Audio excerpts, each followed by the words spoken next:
एक गांव में महेश नाम का एक आदमी रहता था। वो बड़े घर का बेटा था। एक दिन शहर से वो एक बोलती हुई पंछी ले आया। उसे पिंजड़े में रख के वो बहुत अच्छी तरीके से उसका देखभाल किया करता था। एक दिन महेश आसपास नहीं था तो उसका काम वाला वीरू पंछी को देखकर सोचा, अरे वाह, क्या मोटी ताजी पंछी है। इसके पंख काट के इस पर नमक मिर्च लगाकर अगर इसे जलाकर खाया जाए, अरे वाह, सोचते ही मुंह में पानी आ रहा है। पानी आ रही है? मालिक को पता चला तो नौकरी जाएगी। ये सुन के वीरू दंग रह गया। इतने में महेश वहाँ पहुंचा। क्यों रे, वहाँ क्या कर रहा है? अब मालिक, पंछी को पानी पिला रहा था मालिक। वो मैं पिला दूंगा, तू निकल। वीरू वहाँ से चला गया। महेश ने पक्षी के पिंजड़े में पानी रखा और कुछ दाना डालते हुए कहा, तुम ये खाते रहो, मैं जरा पास की गांव होके आता हूँ, ठीक है? महेश के जाते ही वीरू फिर पिंजड़े के पास आकर पहुंचा। क्या बोला? मेरी नौकरी जाएगी? कैसे जाएगी? उनको पता थोड़ी चलेगा कि मैंने तुझे मार के खाया। क्या कर रहा है तू? आज तो मैं तुझे नहीं छोड़ने वाला। ये कहकर वो पिंजड़े के पास पहुंचा, पक्षी को निकाला और घर के पीछे की तरफ जाकर उसका गर्दन काटने लगा। गर्दन थोड़ा सा कटा ही था,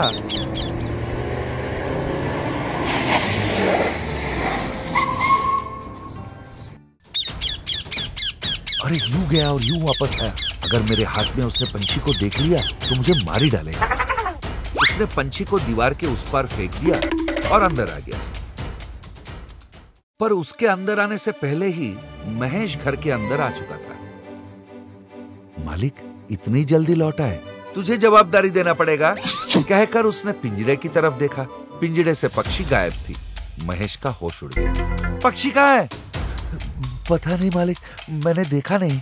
महेश ने पूरा घर छान मारा पर पंछी मिली नहीं और इससे महेश बड़ा दुखी हो गया। इधर मरते मरते वो पंछी किसी तरह महेश के कार तक पहुंचा और अपना दम तोड़ दिया। 2 दिन बीत गए। महेश को किसी काम से पास के गांव जाना था। कार चलते चलते अचानक से उसके दरवाजे खुल गए। वहां से पंख निकल आए और कार हवा में उड़ने लगी। बचाओ बचाओ, कोई मुझे बचाओ, हेल्प! डरो मत, मैं वही पंछी हूँ जिसको तुमने पाला था। फिर पंछी ने किस तरह से वीरू ने उसका जान लिया, पूरी घटना की विवरण दी। सब कुछ सुनने के बाद महेश ने कहा, उसने तुम्हारी जान ली, मैं उसे छोड़ूंगा नहीं। तुम कुछ मत करो, उसे मेरे लिए छोड़ दो और जैसे मैं कहती हूँ वैसे करो, बाकी मैं देख लूंगी। पंछी की बातें सुनकर महेश अपना कार लेकर घर वापस आ गया। वीरू, कार में पेट्रोल भरा के आ, जा। कार के पास पहुंचकर वीरू दरवाजा खोला तो अंदर से कुछ अजीब आवाजें आई। उसे सुनकर अरे कार में क्या हो सकता है, एसी चलाऊंगा और आराम से घुमाऊंगा। कार चलाते चलाते उसने आईने में देखा तो आईने में उसे वो पंछी दिखी। वो डर गया, तुरंत कार रोक दी और पीछे मुड़कर देखा पर वहां कुछ था ही नहीं। अरे मेरा भ्रम है।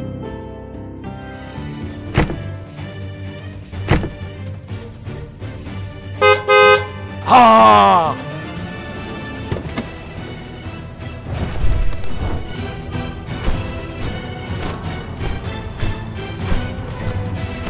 मुझे कुछ मत करना, मुझे कुछ मत करना। तूने मुझे छोड़ा था, नमक मिर्च लगा के खाने वाला था ना? नीचे देख, समंदर में बहुत नमक है, जा खा।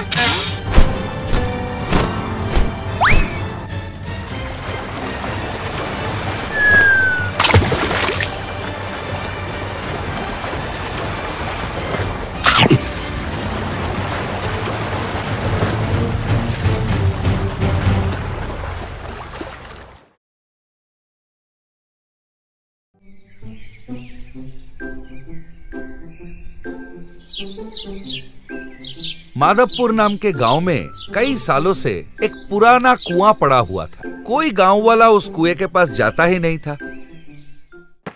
एक रात जग्गू और काली नाम के दो चोर उस कुएं के पास से गुजर रहे थे। ए उस तरफ मत जा, काली ने पूछा। क्यों, क्या हुआ? उस कुएं में भूत है। अरे छोड़, काहे का भूत, मैं जाके दिखाऊं क्या? फिर काली उस कुएं के पास चला गया। ए चुड़ैल की नाती, बाहर निकल।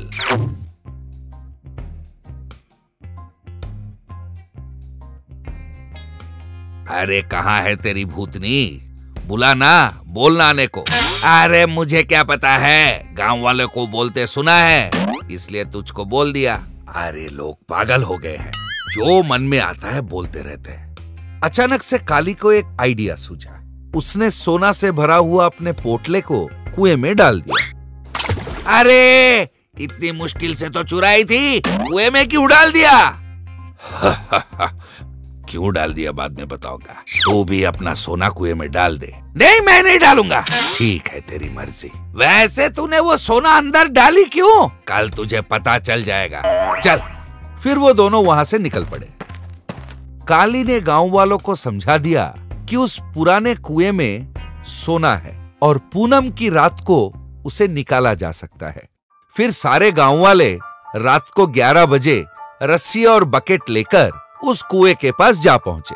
उनके साथ काली भी था। उसने पहला बकेट डाला। पहले से जो सोना अंदर पड़ा था वो उस बकेट के साथ बाहर आ गया। ये देखकर सारे गांव वाले हक्का बक्का रह गए। एक के बाद धड़ाधड़ उन्होंने बकेट डालना शुरू कर दिया। सुबह तक बहुत प्रयत्न किया पर सोना मिला नहीं। सुबह जब घर वापस आए तो सारे घरों में चोरी हो चुका था। सारा गांव सरपंच के पास जा पहुंचा। सरपंच ने काली को बुला भेजा। क्यों भाई काली, सारा गांव को उस कुएं तक ले गया? कुएं से तो सोना निकला नहीं, पर इनके घर खाली हो गए। बात क्या है बता। अरे इनका जो सोना चोरी हुआ है उसके बारे में मुझे नहीं पता, पर मुझे सपना आया था कि कुएं में सोना मिलेगा। मैंने बकेट डाली, मुझे सोना मिला। क्या सपना आया था? नहा धोकर कुएं के पास जाकर अगर बोलो कि कुआं मुझे सोना दे तो वो देगा। ऐसा क्या है? हाँ, भरोसा ना हो तो आज रात को आजमा लो। सबको कहो कि बकेट के नीचे अपना नाम लिख दे और डाल दे, सोना जरूर निकलेगा। उस रात सारे गांव वाले फिर से कुएं के पास जा पहुंचे। कुएं को नमस्कार किया और अपना अपना बकेट डाल दिया। जब बकेट बाहर खींचा तो सबको अपना घर से खोया हुआ सोना उन बकेटों में मिल गया। आखिर में किशोर नाम का आदमी उस कुएं के पास आ पहुंचा। सारे चले गए हैं, बाहर आ जा। कुएं के अंदर से रस्सी पकड़कर काली बाहर आ गया।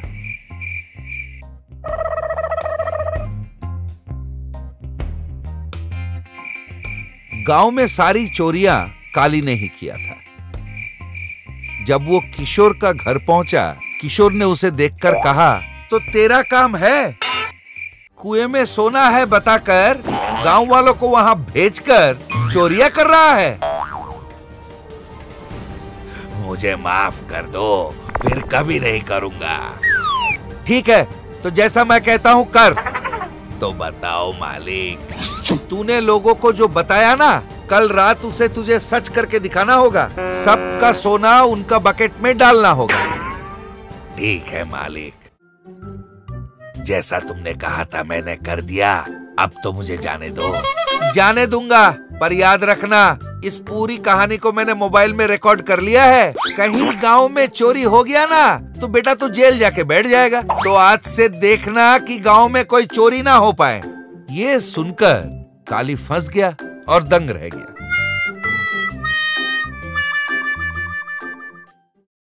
आज की कहानी में हम देखते हैं कि आत्मविश्वास में कितनी ताकत होती है।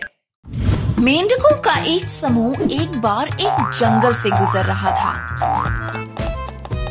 अचानक दो मेंढक एक गहरे गड्ढे में गिर गए। जब बाकी मेंढकों को इस बात की जानकारी हुई तो वो सब गड्ढे के आसपास घेरा बनाकर इकट्ठे हो गए। जब उन्हें गड्ढे की गहराई का अंदाजा हुआ तो वो सब ये सोचकर चिंतित हो गए कि उन दोनों मेंढकों के बाहर आने की कोई उम्मीद नहीं है। हालांकि उन दोनों मेंढकों ने बाकी सबकी बातों पर ध्यान नहीं देकर एक निश्चय कर लिया था। उन्हें विश्वास था कि वो किसी तरह बाहर निकल आएंगे।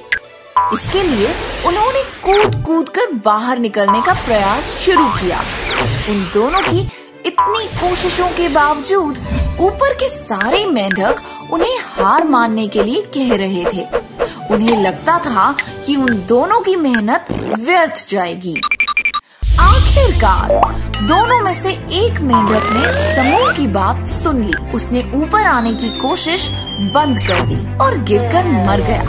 दूसरा मेंढक निरंतर कूद कूद कर ऊपर आने की कोशिश करता रहा। फिर से ऊपर के समूह ने उसे भी रुक कर मर जाने को कहा। उसने किसी एक की भी न सुनी।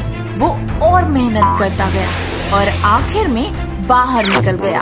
दूसरे मेंढकों ने उससे पूछा, क्या तुमने सुना नहीं हम क्या कह रहे थे? मेंढक ने कहा कि उसे कम सुनाई देता है, इसलिए उसे सुनाई नहीं दिया कि वो सब क्या बोल रहे थे। उसे लगा कि इस पूरे समय में सब लोग हौसला बढ़ा रहे थे और इस तरह दूसरों की बातों पर गौर ना करके मेंढक ने अपनी जान बचाई। इस कहानी से ये सीख मिलती है कि अगर आप भीड़ का हिस्सा हैं, तो कुछ भी बोलने से पहले जरूर सोचें। आपके शब्द किसी की जिंदगी को मौत में बदल सकते हैं और स्वयं के लिए हमेशा खुद के निर्णय पर भरोसा करें, क्योंकि लोगों का काम है कहना। ऐसे ही ज्ञानवर्धक कहानियों के साथ हम फिर मिलेंगे।